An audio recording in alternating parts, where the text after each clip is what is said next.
Vor wenigen Stunden war ich noch in Salzburg, jetzt bin ich wieder hier bei mir zu Hause und ja, will so ein bisschen meine Erfahrungen teilen, wie es denn war in Salzburg. Vom Inhalt her wird es jetzt nicht viele Bilder geben. Ich habe zwar Videos gemacht vor Ort, ich wollte auch Videos eigentlich vor Ort schon schneiden, vertonen und hochladen, aber da hat mir sowohl die Lautstärke in den Hallen einen Strich durch die Rechnung gemacht, im Hotel hatte ich kein brauchbares Internet und mein 5G war auch irgendwann alle. Und deswegen gab es nicht so viel Inhalt. Ich werde das jetzt alles einmal nochmal nachvertonen und dann die Woche über in kleinen Shorts und in kleinen Videos nochmal raushauen. Das heißt, es wird auf jeden Fall noch Bildmaterial geben aus Salzburg. Aber ja, jetzt hier einmal tatsächlich, was es gab, was es Besonderes gab und ob es sich lohnt, gegebenenfalls nächstes Jahr mal hinzufahren oder nicht.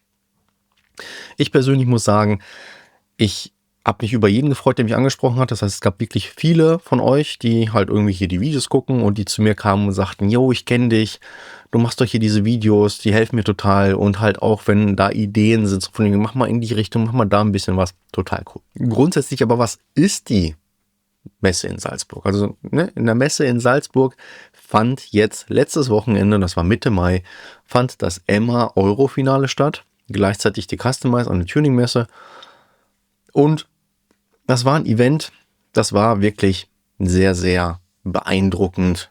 Ich will nicht sagen einzigartig, aber wirklich mehr Car-Hi-Fi auf Top-Level findet man einfach nicht an einem Ort in Europa zumindest.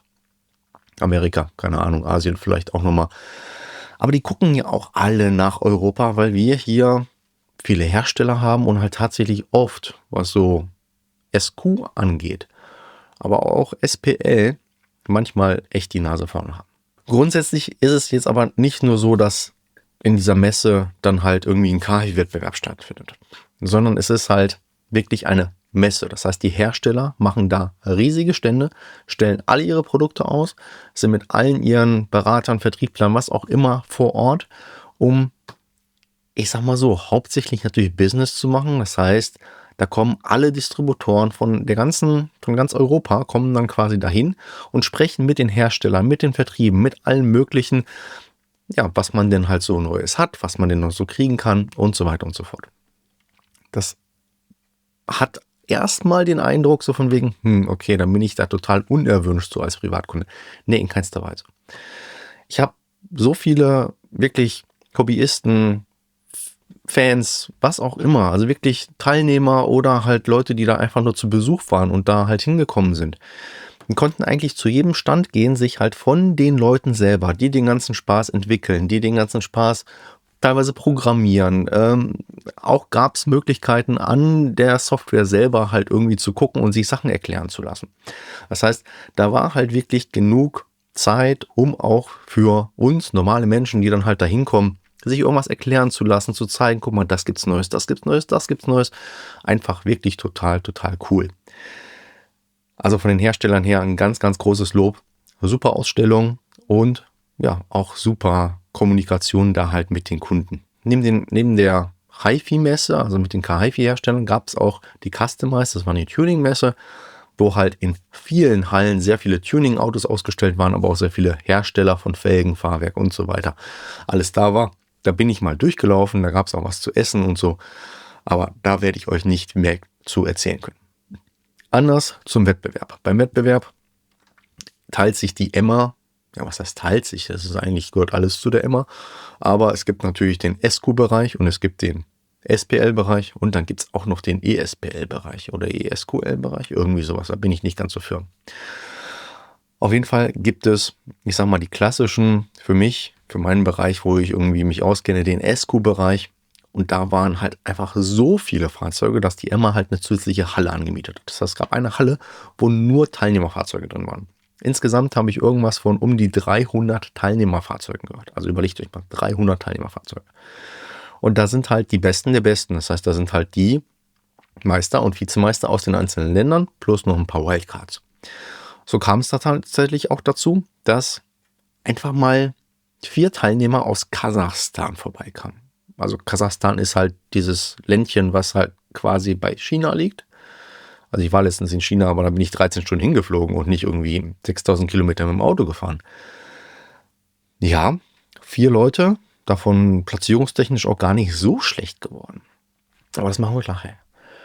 Also wirklich sehr, sehr, sehr krasse Umbauten, die man gesehen hat, wo teilweise auch natürlich Firmen hinterstecken. Das heißt, klar, wenn man da einfach sehr viel Geld für ausgibt, was weiß ich was, ist oft eine Firma dahinter, die dann halt natürlich da auch versucht mit, erfolgreich zu sein. Das heißt, wenn man dann halt da gewinnt, dann kriegt man halt wieder mehr Aufträge und so weiter und so fort. Das gehört alles dazu. Aber neben diesen, ich sag mal, hochgesponserten Dingern gibt es auch viele Teilnehmer, die halt einfach sich's verdient haben, da zu sein. Und die da waren, die Spaß hatten und wo halt wirklich so viel K-HiFi Teilnehmer, SQ, auf einem Fleck, unglaublich. Also man konnte halt überall hingehen, mit allen sprechen, fragen, warum sie es so eingebaut haben, wie es eingebaut war. Alles total cool und das sehr, sehr international. Das heißt, da war halt wirklich alle Länder, die man sich vorstellen kann. Aus Europa natürlich hauptsächlich irgendwie Finnland, Schweden, Deutschland, Österreich, brauchen wir nicht drüber reden, Italien, Rumänien, Tschechien, Polen, Kasachstan. Alle Länder, die ich jetzt vergessen habe, tut mir leid, aber es waren halt wirklich ganz, ganz viele Länder da und man hat halt mit jedem sprechen und fragen können und auch da hat man mal eine andere Perspektive, weil man ist hier, wenn man einfach auf einem deutschen Event ist man natürlich stark eingeschossen auf die Marken, die es halt einfach so gibt, die wir so kennen. Und das ist halt da natürlich ganz anders. Man kriegt ganz, ganz andere Firmen auf einmal präsentiert, die man noch nie gesehen hat. Total cooler Scheiß. Und auch die Firmen machen natürlich Sachen, die man hier halt noch gar nicht kennt. Das heißt, da habe ich halt zum Beispiel Produkte gesehen, irgendwie so ein Stromverteiler mit einem integrierten 16 Farad Kondensator. Also auch richtig, richtig coole Sachen, auf die man halt sonst so nicht kommt. Also allein wegen den Händlern und wegen der Teilnehmer, wegen der Kommunikation, um halt einfach Sachen zu sehen, die man sonst nirgendwo in der Welt so konzentriert sehen kann. Allein dafür reicht es. Allein dafür lohnt es sich, dahin zu kommen. Und dazu natürlich der komplette SPL-Zweig. Auch wieder in einer separaten Halle, wo die halt einfach mal ein bisschen lauter werden durften. Das ist halt in Bad Salzuflen, das ist natürlich immer ein bisschen schwierig. Aber da gab es halt einfach eine Halle mit Teilnehmerautos, eine Halle mit Halle und eine Halle mit SPL-Autos.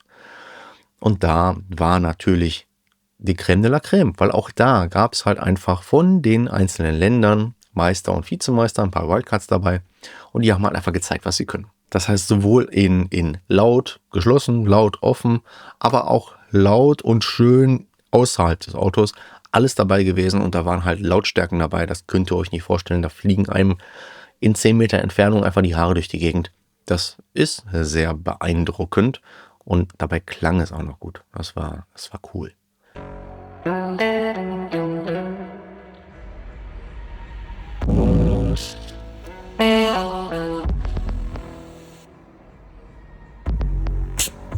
Außerdem natürlich alle Gesichter, die man da wieder sehen konnte. Das heißt, da sind wirklich die ganz, ganz alten Hasen dabei. Da sind aber auch die junge Generation ist dabei. Das heißt, man hat einfach einen Haufen an Interessierten, mit denen man quatschen kann, die man Fragen stellen kann. Und am Ende gab es natürlich auch noch diese klitzekleinigkeit von Wettbewerb. Das Eurofinale. Das heißt, man konnte Europameister werden und das wurden dann natürlich auch einige. Und zwar für jede Klasse gab es dann Europa- und Vize-Europameister. Außerdem verlinke ich euch in der Videobeschreibung die Ergebnisse, wo ihr dann halt wirklich seht, in welcher Klasse wer Erster geworden ist. Die Siegerehrung ging über 2,5 Stunden. Es ist tatsächlich so, dass ich während der Siegerehrung schon nach Hause geflogen bin. Das heißt, ich konnte die Siegerehrung leider nicht ganz mitmachen. Aber da war einfach so viel Emotion bei, da waren Tränen bei, da waren Schreie bei, da war alles mit bei. Also richtig, richtig krass. Und ja, jetzt haben wir halt ein paar neue Europameister für das Jahr 24, weil das war tatsächlich das Finale von den Meisterschaften aus dem letzten Jahr. Das heißt, das sind jetzt die Meister 2024 im Mai 25. Eine Sache will ich tatsächlich nicht unter den Tisch kehren. Es gibt auch nur so etwas wie eine Emma-Party. Die Emma-Party kann man sich so ein Bändchen für holen. Ich habe leider meins nicht mehr. Das ist am zweiten Tag abends. Das heißt, wenn die Messe zumacht, dann fängt die Emma-Party an. Es gab Live-Musik, es gab was zu trinken und die großen Nationalitäten. Das heißt, da waren halt Italien, UK, Benelux, Deutschland, haben halt ihre lokalen Spezialitäten tatsächlich da dann zur Verkostung gegeben. Das heißt, man konnte sich halt an jedem Land mehr oder weniger einstellen und hat dann halt so Kleinigkeiten bekommen zum Essen. Außerdem wurde natürlich auch für Trinken gesorgt. Es war eine super Stimmung Und ja, es war ein sehr schöner, für mich leider zu langer Abend, aber es hat trotzdem Spaß gemacht und ja, irgendwann bin ich dann auch am Sonntag wieder auf der Messe aufgetaucht. Also von mir aus hier wirklich nur ein kurzer Bericht über die Messe, wie ich es empfunden habe, wie ich es fand, ob es sich lohnt, wirklich hinzugehen. Wenn ich die Möglichkeit habe, werde ich definitiv nächstes Jahr wieder hinfahren, fliegen, wie auch immer. Und da dann halt wieder eine schöne Zeit verbringen. Im Laufe der Woche kommen noch ein paar kurze Videos von unterschiedlichen Ständen, die ich da gesehen habe, dass man so ein bisschen tatsächlich den Eindruck kriegen kann, wie es denn da aussieht auf der Messe. Ansonsten geht es nächste Woche wieder normal weiter mit ein paar Auspack. Ich bin mir tatsächlich noch nicht sicher, was nächste Woche gibt, Videos. In dem Sinne, danke fürs Zuschauen. Ich leg mich hin. Bis demnächst. Euer Thomas.